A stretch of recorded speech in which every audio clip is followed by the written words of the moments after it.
उद्धव ठाकरेंनी काल स्टेटमेंट केलेलं आहे की कदाचित चिन्ह गोठवलं जाईल, तुम्ही 2029 साठी तयार राहा. कसं बघताय या विधानाकडे, काय सांगता? म्हणजे चिन्ह आपल्याला मिळेल किंवा मग गोठवलं जाईल. युबीटीचे पक्षप्रमुख कार्यकर्त्यांना ताकद देण्यासाठी, त्यांचा मॉरल वाढवण्यासाठी दर 2 महिन्याने असं काही बोलत असतात. त्याच्याकडे लक्ष देण्याची काही आवश्यकता नाही. सुप्रीम कोर्टामध्ये ही शिवसेना आणि युबीटीची केस सुरू आहे. आमचे देखील वकील आहेत, आमच्या वकिलांना देखील आर्ग्युमेंट केलेलं आहे, पुढे वेळ देखील दिलाय 4 दिवसांनी. त्याच्यामुळे आम्ही आमची बाजू मांडू आणि सुप्रीम कोर्ट शिवसेना पक्षाला, म्हणजे एकनाथ शिंदे साहेबांच्या नेतृत्वाखाली चालणाऱ्या शिवसेना पक्षाला योग्य तो न्याय देईल याची आम्हाला पूर्ण खात्री आहे. राम मंदिर त्याच्यानंतर सिद्धिविनायक मंदिराचा मुद्दा पुढे येतो आहे. काल राज ठाकरे असं म्हणाले आहे की सिद्धिविनायक मंदिरामध्ये सुद्धा दानपेटीने दल्ला मारलेला आहे, दररोज 18 कोटी, आणि आज तुमची त्यासंदर्भात पत्रकार परिषद देखील आहे. ते कुठचीही देवस्थानं असू देत, राम मंदिर असू दे, तिरुपती बालाजी असू दे, अंबाबाईचं देवस्थान असू दे, इव्हन सिद्धिविनायक असू दे, आमचं रत्नागिरीचं गणपतीपुळ्याचं देवस्थान असू दे, जे भाविक स्वतःचं काम झाल्यानंतर काही त्या ठिकाणी दक्षिणा ठेवतात, त्याचा हिशोब जनतेला दिला गेला पाहिजे. आणि त्याच्यामध्ये सिद्धिविनायकमध्ये कोण कोण अध्यक्ष होते माझ्यापेक्षा तुम्हाला चांगलं माहिती आहे. तेव्हापासूनची फक्त चौकशी करावी. जेव्हापासून सिद्धिविनायकचे अध्यक्ष निर्माण झाले, सुभाष मयेकरांपासून, हे पूर्ण चौकशी करावी. असं कोणी सांगितले की करू नये? आणि देवाला दिलेले पैसे जर कोण खात असतील त्यांच्यावर कडक FIR दाखल करून कारवाई करावी, या मताचे आम्ही आहोत. पक्षश्रेष्ठी सांगितल्यास केव्हाही राजीनामा देण्यात तयार, असं भरत गोगावले साहेब म्हणाले. नेमकं त्यांचं विधान भरत शेठ गोगावले हे जेव्हा वाक्य बोलले तेव्हा मी व्यासपीठावर होतो, आणि हा आताचा विषय नाही, हा 2-3 महिन्यापूर्वीचा तो कार्यक्रम होता.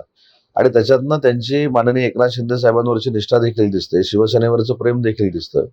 त्याच्यामुळे मला असं वाटतं की भरत शेठ गोगावलेंनी मागच्या मंत्रिमंडळाच्या विस्तारामध्ये देखील संयमाची भूमिका घेतलेली होती, आणि एकनाथ शिंदे साहेबांचा सहकारी म्हणून, अतिशय निष्ठावंत नेता म्हणून ते आज आमच्याकडे काम करत आहेत. आणि त्यांनी मांडलेली एक निष्ठावंत कार्यकर्त्याची भावना होती.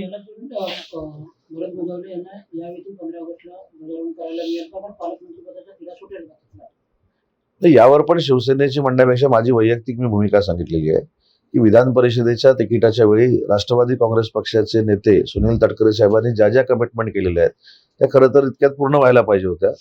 कालच मी राष्ट्रीय अध्यक्षा NCPच्या सुनेत्रा वहिनींची देखील याबाबत चर्चा केलेली आहे.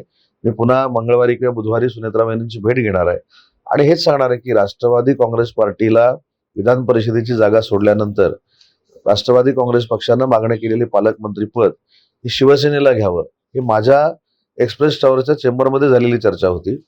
आणि ती राष्ट्रीय अध्यक्षांशी चर्चा करून या दोन्ही नेत्यांना मी सांगेन. परंतु भरत शेठ गोगावले रायगडचे पालकमंत्री झाले पाहिजेत, हीच शिवसेना म्हणून आमची सगळ्यांची भूमिका आहे, आणि ती विनंती मी अनेक वेळा माननीय मुख्यमंत्री महोदयांना देखील केलेली आहे. सामनामधून असं स्वप्न आहे की अमित शहा आणि मोदी यांच्यामध्ये सुप्त संघर्ष सुरू आहे. कदाचित या दृष्टीनं मोदींना देवेंद्र फडणवीस हे दिल्लीमध्ये यावेळेस वाटत असतील म्हणून तर तिकडे बोलवलेलं आहे. अशा स्वरूपाची सुद्धा बातमी आपण कसं बघतो? चांगली स्टोरी आहे ती. त्याच्यामध्ये काय, मी तर वाचत नाही सामना, पण मोदी शहांमधला संघर्ष, देवेंद्रजी तिकडे जाणार, हे सामना ठरवत नाही, हे 2 नेते ठरवतात. त्याच्यामुळं त्यांचा तो वैयक्तिक, भारतीय जनता पक्षाचा वैयक्तिक प्रश्न आहे. कोणी केंद्रामध्ये जायचं, कोणी मुख्यमंत्री राहायचं, हे काही सामनामधल्या सल्ल्यानं होत नाही. त्याच्यामुळे सामना हा तुम्ही जसं आता वाचून टाइमपास करता तसं अनेक लोक टाइमपास करतात, आणि तो पेपर किती लोक वाचतात हे देखील आत्मचिंतन लिहिणाऱ्यांनी केलं पाहिजे. उद्धव ठाकरे सेनेकडून वारंवार असं सांगितलं जाते की अमित शहा आणि मोदी यांच्यामध्ये काही सुप्त संघर्ष सुरू आहे. असं कोणी सांगितलं? उद्धव ठाकरे सेनेतून अनेक नेते दरवेळेला बोलताना.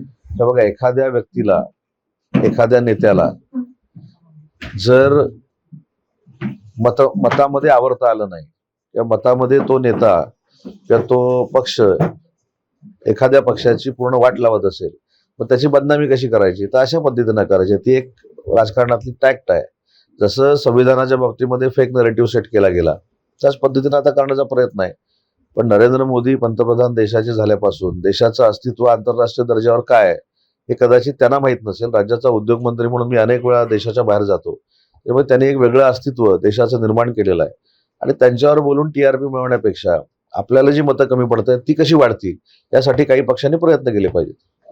कर वितरणाचा मुद्दा जो आहे, अतिरिक्त 7,023 कोटींचा निधी महाराष्ट्राला केंद्र सरकारने दिलेला आहे, काय सांगा? हे 7,022 कोटीचाच विचार करण्यापेक्षा काँग्रेसचं सरकार जेव्हा केंद्रामध्ये होतं तेव्हा 10 वर्षामध्ये 2 लाख कोटी महाराष्ट्राला मिळाले आणि एनडीएचं सरकार महाराष्ट्रामध्ये देशामध्ये आल्यानंतर 10 वर्षात आपल्याला 12 लाख कोटी रुपये मिळाले. त्याच्यामुळे 7,200 कोटी किंवा 7,500 कोटी ही केंद्र सरकारची एक प्रोसिजर आहे, रुटीन आहे. ते टॅक्सचे पैसे आम्हाला देत असतात. ज्यावेळी सरकार बदललं त्यावेळी जो बॅकलॉग होता त्या सगळ्या नेते मंडळींनी दिल्लीला जाऊन भरून काढला. मग जे कोण विचारतात दिल्लीला का जातात त्याचं कारण हे आहे, महाराष्ट्राचे पेंडिंग असलेले पैसे हे आणण्यामध्ये हे दोन्ही नेते यशस्वी झाले. म्हणूनच हे 7,500 कोटी रुपये आपल्याला पुन्हा एकदा महाराष्ट्राला मिळाले. पण ह्याचं जर 10 वर्षातलं कॅल्क्युलेशन आपण केलं तर 12 लाख कोटी रुपये आहे आणि काँग्रेसच्या सरकारचं कॅल्क्युलेशन 10 वर्षातलं केलं तर 2 लाख कोटी रुपये आहे.